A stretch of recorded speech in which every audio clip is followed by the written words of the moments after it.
Good morning, I'm Earth Dr. Reese Halter, and you're listening to Earthcast, SOS.com. We live in a global village, and now, more than ever before, what we do to the atmosphere, oceans, soils, fresh water, deltas, marshes, lakes, and rivers, we do to ourselves. Perth is the capital city of Western Australia. It has a population of over 1.8 million people. They're in the midst of yet another brutal heat wave, with daytime highs in excess of 104 degrees Fahrenheit. My colleagues at Australia's federal agency called CSIRO in Oceans and Atmosphere are making stunning predictions based on 195 countries' current fossil fuel consumption. Australia, once upon a time in the 1990s, experienced heat waves on average every 3 years. Now it's every 200 days. That's a 5-fold increase. My colleagues are now saying that Perth could face heat waves of 122 degrees Fahrenheit in the coming decade if fossil fuel emissions are not drastically reduced now. So, what's Australia's new Prime Minister, Malcolm Turnbull, to do? Well, the climate crisis isn't going to go away. So what if federal ocean and atmospheric scientists from CSIRO did? What? At least 100 top scientists will be made redundant. First of all, that's a page right out of former oil-promoting Canadian Prime Minister Stephen Harper, who in 2012 gutted the Department of Fisheries and sacked their only marine mammal toxicologist. The thinking in the day was, we'll be exporting oil and gas from the largest environmental disaster on the planet, the Alberta tar sands, and when, not if, an oil spill occurs on either coast, well, there'll be no federal marine scientists to immediately investigate it. OMG!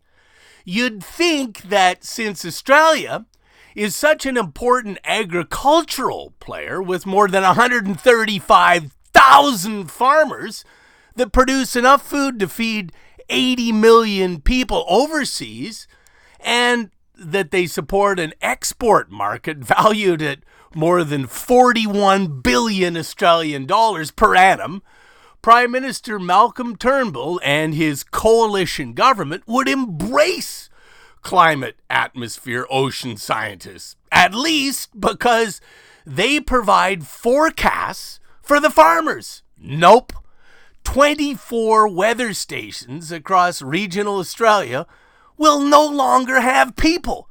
This means that weather observation stations will be unstaffed at a time when farmers in those regions are dealing with drier than normal season and the reality of the climate crisis facing them in the future.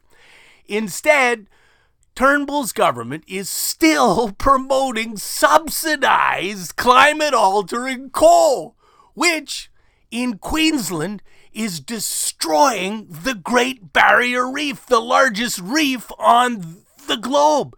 It's the size of Italy, and approximately half of it is dead.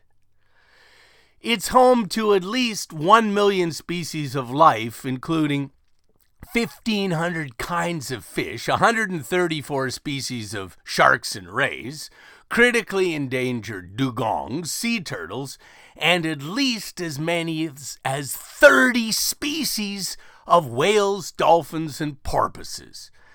In the meantime, China buys approximately 160 million tons of Australian coal each year, and Beijing and Shanghai are amongst the most air-polluted cities on the globe. So now, each day, air pollution, according to a study from the University of California, Berkeley, causes 4,400 deaths every day. In fact, there, people now pay 33 times more for a bottle of clean country air from the Canadian Rocky Mountains than a bottle of fresh water. So back to Perth. What can be done to future-proof homes and neighborhoods? What can we mere mortals on the ground do? Plant trees strategically around your home because they'll help to reduce cooling costs by as much as 40%. Shade in a heat wave is essential. It also provides homes for the critters, including the bees. As well, in Australia, the eucalypts provide excellent forage for the bees. Also consider depaving.